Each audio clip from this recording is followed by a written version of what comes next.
महाभारत का नाम आते ही हमारे मन में अर्जुन की गांडीव, कर्ण का दानवीर स्वरूप और भीष्म पितामह की अटल प्रतिज्ञा उभर आती है। इतिहास और जनमानस में इन्हीं योद्धाओं के पराक्रम के किस्से सबसे अधिक प्रचलित है। लेकिन महाभारत काल में एक ऐसा वीर भी था जिसकी शक्ति इन सभी से कहीं अधिक थी। कहा जाता है कि यदि वो योद्धा महाभारत के युद्ध में उतर आता तो यह महायुद्ध कुछ ही क्षणों में समाप्त हो सकता था। आश्चर्य की बात यह है कि इतना सामर्थ्य होने के बावजूद उस वीर ने युद्ध में भाग ही नहीं लिया। वह परमवीर योद्धा थे बर्बरीक, जिन्हें कलयुग में घाटू श्याम के नाम से पूजा जाता है। नमस्कार दोस्तों, मैं हूँ Megha and you are watching stories with Meghu.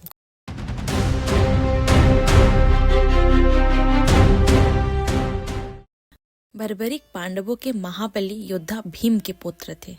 उनके पिता घटोत्कच और माता अहिलावादी थी। बाल्यकाल से ही बर्बरीक असाधारण शक्ति और अद्भुत युद्ध कौशल से युक्त। उन्हें शिव का अंश अवतार भी माना जाता था।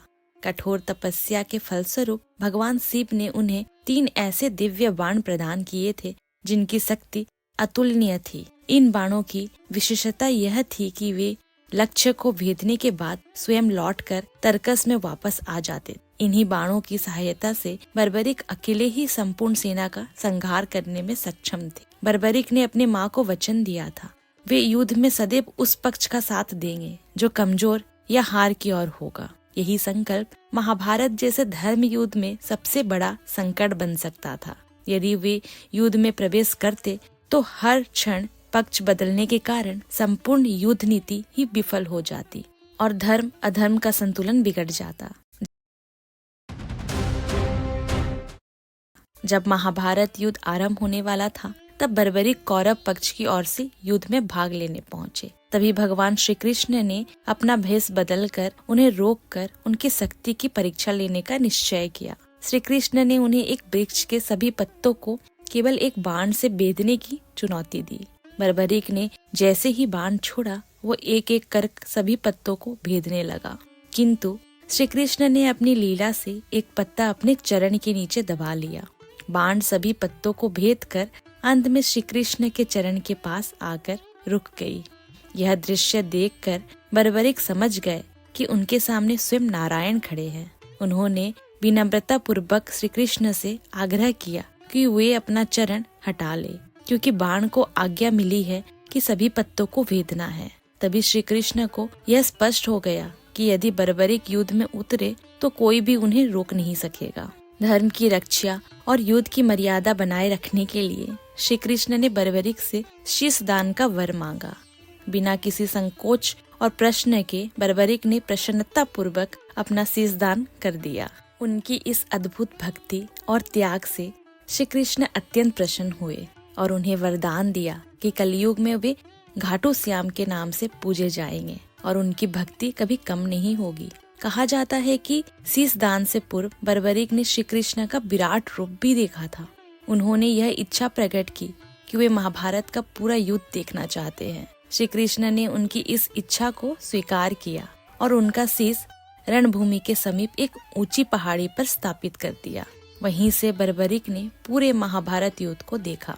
युद्ध समाप्त होने के बाद जब यह प्रश्न उठा कि सबसे महान योद्धा कौन था, तो बर्बरीक से निर्णय मांगा गया। उन्होंने उत्तर दिया कि सबसे बड़ा योद्धा श्री कृष्ण ही थे, क्योंकि उन्हें युद्ध भूमि में हर ओर श्री कृष्ण का सुदर्शन चक्र ही घूमता हुआ दिखा, जो निरंतर अधर्म का नाश कर रहा था। इस उत्तर से प्रसन्न होकर श्री कृष्ण ने उन्हें वरदान दिया कि कलयुग में वे उन्हीं के नाम श्याम से पूजे जाएंगे।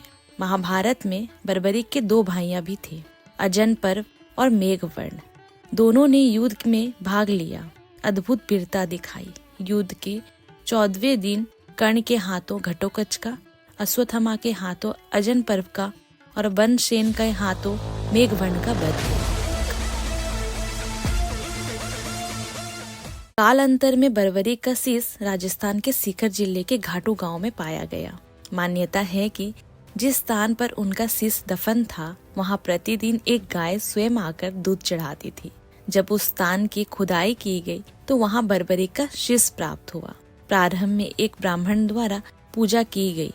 बाद में खाटू के राजा को स्वप्न में उस स्थान पर मंदिर निर्माण का आदेश मिला। कार्तिक शुक्ल एकादशी को बर्बरी के शीश को मंदिर में स्थापित किया गया। यह दिन आज भी बाबा खाटू श्याम का जन्म उत्सव माना जाता है।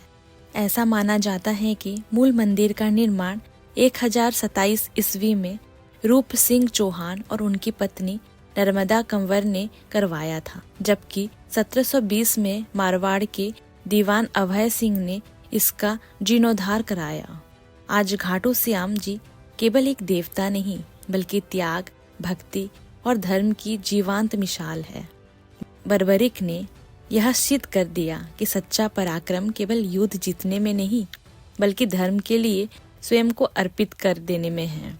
यही कारण है कि वे कलयुग में श्री श्रद्धालुओं के हृदय में हारे के सहारे बाबा श्याम के रूप में विराजमान है। तो ये थी उस महावीर की कथा जिसने युद्ध जीता नहीं, धर्म बचाया, जिसके पास इतनी शक्ति थी कि पूरा महाभारत एक बाण में समाप्त हो सकता था, फिर भी उसने अहंकार नहीं, त्याग को चुना। सच्चा योद्धा वो ही है जो अपनी शक्ति से नहीं अपने बलिदान से याद किया जाए, और इसी त्याग के कारण वह कलयुग में खाटू श्याम बने, हारे का सहारा, सच्चे भक्तों का सहारा। आज भी जो श्रद्धा से बाबा श्याम को पुकारता है वो खाली हाथ नहीं लौट, क्योंकि जहाँ आस्था होती है वहाँ स्वयं श्री कृष्ण का आशीर्वाद होता है। अगर आपको ऐसी पौराणिक, रहस्यमय और प्रेरणादायक कहानियाँ पसंद है तो चैनल को अभी सब्सक्राइब करें, वीडियो को लाइक करें और इसे अपने दोस्तों और परिवार के साथ शेयर करें, क्योंकि ऐसी कथाएं सिर्फ सुनी नहीं जाती, महसूस की जाती हैं। अच्छा दोस्तों, बेल आइकन दबाना ना भूले ताकि अगली कथा सबसे पहले आप तक पहुंचे। मिलते हैं नेक्स्ट एपिक स्टोरी के साथ। तब तक के लिए जय हिंद, जय श्री श्याम।